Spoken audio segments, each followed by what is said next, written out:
बैंकों की इतनी खस्ता हालत की हुई थी। 5% से लेकर 20% उनका सिर्फ मात्र रिकवरी रेट था।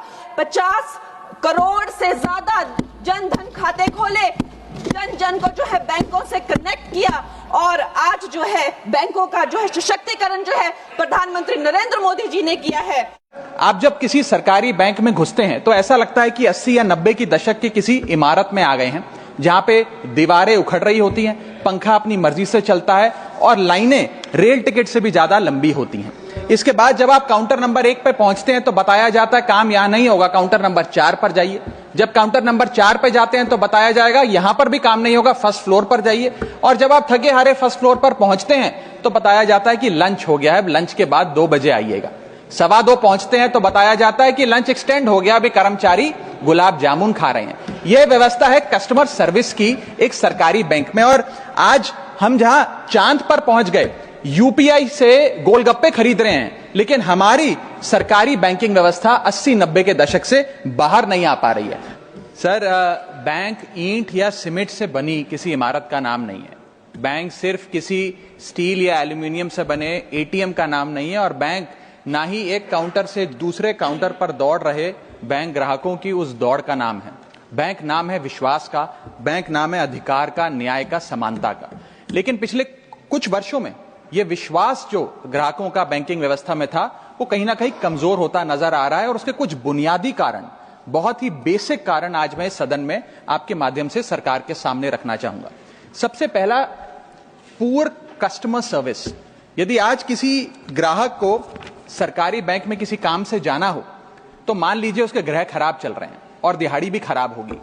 कोई नौकरी पेशा आदमी हो तो ऑफिस से छुट्टी लेनी पड़ती है, कोई स्टूडेंट हो तो प्रैक्टिकल का एग्जाम मिस करना पड़ता है, यहां तक कि साधारण सी पासबुक अपडेट कराने भी जाना हो तो वो भी एक संघर्षशील सफर में तब्दील हो जाता है। मैडम, बैंकिंग कोड और स्टैंडर्ड्स बोर्ड ऑफ इंडिया का एक सर्वे बताता है कि 45% बैंक कस्टमर्स बैंकिंग व्यवस्था से डिससैटिस्फाइड हैं, असंतुष्ट हैं। और मैं चाहूंगा आपके माध्यम से सरकार के कानों तक ये बात पहुंचे कि डिजिटल सर्विसेज का एक कस्टमर सेटिस्फैक्शन ऑडिट कराना चाहिए सरकारी बैंकों का, कि क्या हमारी सरकारी बैंकों की वेबसाइट का इंटरफेस या मोबाइल एप्लीकेशंस सरल हैं, अच्छी हैं, या कस्टमर्स उससे त्रस्त हैं। दूसरा बड़ी समस्या है रूरल इंडिया के अंदर limited access to banking infrastructure. आइए गांव की ओर चलते हैं। मैडम, क्या हमारी बैंकिंग व्यवस्था ग्रामीण इलाकों तक पहुंच चुकी है? नाबार्ड की एक रिपोर्ट बताती है कि 50% of rural India is still suffering from lack of adequate access to banking. Financial inclusion index की, आरबीआई की 2020 की रिपोर्ट बताती है कि ग्रामीण भारत में हर 100 में से मात्र 54 लोगों तक ही हमारी बैंकिंग व्यवस्था जैसे तैसे पहुंच पाई है, और 30% से ज्यादा रूरल हाउसहोल्ड आज भी ऐसे हैं जो पूरी तरीके से अनबैंक्ड हैं। और मैम, बैंकिंग की ग्रामीण इलाकों में अगर बात करें तो बैंकिंग व्यवस्था ने ग्रामीण इलाकों के साथ सौतेला व्यवहार किया है। पहले तो बैंक की ब्रांच गांव के पास नहीं है। जब वो बूढ़ा आदमी भोला भटका बैंक की 5-10 किलोमीटर दूर ब्रांच तक पहुंचता है तो पता लगता है कि बिजली गुल है। बिजली आ जाती है तो पता लगता है सर्वर डाउन हो गया है। सर्वर भी चल जाता है तो पता लगता है आधार सीडिंग में दिक्कत है, फिंगरप्रिंट मिसमैच हो रहा है, या बैंक अकाउंट की मैपिंग ही नहीं हो पा रही है। डॉक्यूमेंटेशन से लेकर कॉम्प्लिकेटेड फॉर्म से लेकर लैंग्वेज के चैलेंजेस तक ग्रामीण इलाकों में लोगों को झेलने पड़ते हैं। और सबसे ज्यादा बैंकिंग फ्रॉड भी गांव के भोले भाले आदमी के साथ होता है। इसी के चलते हमारे गांव का आदमी प्राइवेट निजी साहूकार के पास जाकर लोन लेना बेहतर समझता है, ना कि किसी बैंक के पास जाकर।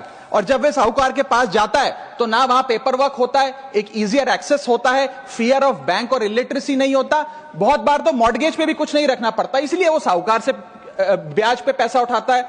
लेकिन साहूकार उसे मनमानी दाम पर वो ब्याज पर पैसा देता है। 60 से 80% सालाना का इंटरेस्ट रेट चार्ज करता है, जिंदगी भर के लिए उसकी गुलामी लिखवा लेता है, और वो बेचारा गांव का भोला भाला आदमी डेट ट्रैप में फंस के रह जाता है। मेरी तीसरी बड़ी समस्या जो मैं आज आपके सामने रखना चाहूंगा वो है साइबर फ्रॉड और digital frauds in the banking sector. Cyber frauds वर्ष 2023 में 75,800 घटनाएं सामने आई जो कि कंप्लेंट्स दर्ज हुई। वर्ष 2024 आते आते 75,000 से बढ़कर यह आंकड़ा 2,92,000 हो गया, यानी कि 285% के बैंकिंग फ्रॉड्स की घटनाओं में इजाफा देखा गया। और 2100 करोड़ रुपए लोगों के इस बैंकिंग फ्रॉड के चलते जीरो हो गए, शून्य हो गए, उनका नुकसान हो गया। और सबसे ज्यादा कंप्लेंट्स इसमें यूपीआई रिलेटेड बैंकिंग फ्रॉड्स की आई हैं। मैडम, मैं आपको बताना चाहूंगा कि मनी थेफ्ट के साथ साथ उतना ही जरूरी है डेटा थेफ्ट। जब आप बैंक को पूरे विश्वास के साथ अपना डेटा देते हैं, अपना पैन देते हैं, अपना नाम, एड्रेस, डेट ऑफ बर्थ, तमाम चीजें देती हैं, क्या बैंक आपके डेटा को सुरक्षित रख पाता है? क्या बैंक वो जाने अनजाने में या डेटा चोरी के माध्यम से वो सारा हमारा डेटा मार्केटिंग कंपनियों के पास, क्रेडिट कार्ड कंपनियों के पास, लोन देने वाले, फ्लैट बेचने वाले लोगों तक नहीं पहुंचता? एक रिपोर्ट के मुताबिक 2019 में एसबीआई के 3 million customer account data leak हो गया और तमाम बैंकिंग हिस्ट्री लीक हो गई। 2021 में मोबीविक का 8.2 टीबी का केवाईसी डेटा ही लीक हो गया। 2021 में एक पेमेंट गेटवे जस्टपे का 100 मिलियन क्रेडिट कार्ड की पेमेंट डिटेल्स और रिकॉर्ड्स लीक हो गई।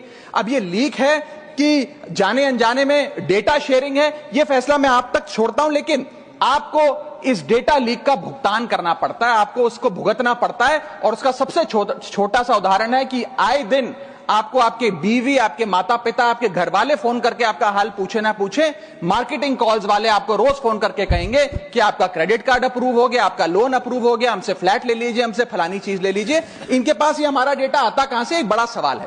चौथी समस्या, हिडन चार्जेस और फीस। मैं चाहूंगा आपके माध्यम से ये नाना प्रकार के चार्जेस जो आज मैं सदन में लाया हूं, ये माननीय वित्त मंत्री जी तक पहुंचे, ताकि देश के आम आदमी की जो जेब बैंकिंग सिस्टम काट रहा है, ये उसे पता लगे, ग्राहक को भी और माननीय वित्त मंत्री जी को भी।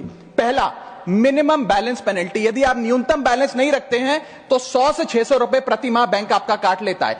इस चार्ज को लगाने के बाद बैंकों ने वित्तीय वर्ष 22-23 में 3500 करोड़ रुपए मिनिमम बैलेंस पेनल्टी के नाम से लोगों से वसूले हैं। मैडम, दूसरा चार्ज, एक्स्ट्रा एटीएम यूजेज। आपको एटीएम ट्रांजैक्शन के लिए 2 से 3 की मोहलत मिलती है, 2 से 3 की इजाजत मिलती है बैंकों द्वारा। अगर आप चौथा, पांचवा ट्रांजैक्शन कर लें तो हर ट्रांजैक्शन पे 20 रुपए एटीएम चार्ज आपको देना पड़ता है। इनएक्टिविटी फी 100 से 200 रुपए सालाना, यानी कि अगर बैंक आप बहुत ज्यादा अपना अकाउंट यूज नहीं करते हैं तो बैंक इनएक्टिविटी के नाम पे भी चार्ज लगा देता है। फिर बैंक स्टेटमेंट आप मंगवाते हैं तो बैंक स्टेटमेंट इशुएंस चार्जेस के नाम पर आपसे 50 से 100 रुपए लेता है। फिर आप कहते हैं हमें एसएमएस अलर्ट के माध्यम से मेरे बैंक के खाते में क्या आ रहा है उसकी जानकारी मिले, तो एसएमएस अलर्ट चार्जेस के नाम पर भी प्रति क्वार्टर 20 से 25 रुपए आपसे लिया जाता है।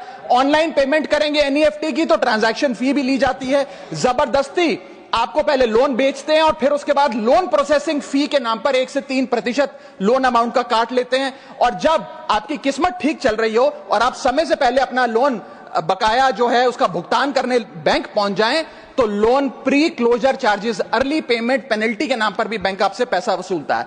साधारण सा सिग्नेचर बदलवाना हो, नॉमिनी की डिटेल्स बदलवानी हो, उस चेंज पर भी 200 रुपए प्रति ट्रांजैक्शन के नाम पे बैंक आपसे पैसा वसूलता है। और डिमांड ड्राफ्ट, पे ऑर्डर बनाने जाएं तो 100 से 200 रुपए प्रति डिमांड ड्राफ्ट आपसे पैसा वसूलता ही वसूलता है। यानी कि कस्टमर्स की जेब काटी जा रही है और कस्टमर्स को पता भी नहीं लगता कि कितना पैसा बैंक इन नाना प्रकार के चार्जेस के चलते आम आदमी से वसूल रहा है। मेरा पांचवा और आखिरी point madam, insurance and investment product miss selling.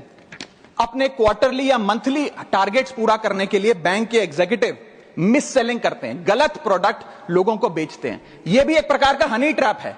मीठी मीठी बातें कर भोले भाले मासूम लोगों को ऐसे प्रोडक्ट्स बेच दिए जाते हैं जिनकी जरूरत उन्हें है ही नहीं।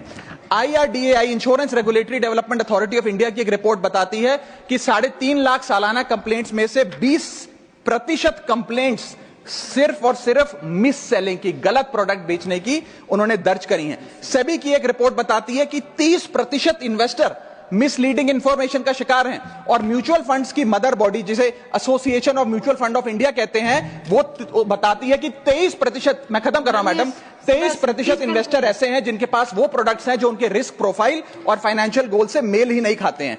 तो मैडम, मैं इन सारे जो समस्याएं बताई हैं उसके माध्यम से समाप्त कर रहा हूं। बस इतना ही कहना चाहूंगा कि ये बड़ी बुनियादी समस्याएं हैं जो आज इस देश का एक आम अकाउंट धारक, एक आम आदमी सफर कर रहा है। मैं चाहूंगा माननीय वित्त मंत्री जी इन बुनियादी सुविधाओं का, इन बुनियादी समस्याओं का समाधान दे। बहुत बहुत शुक्रिया।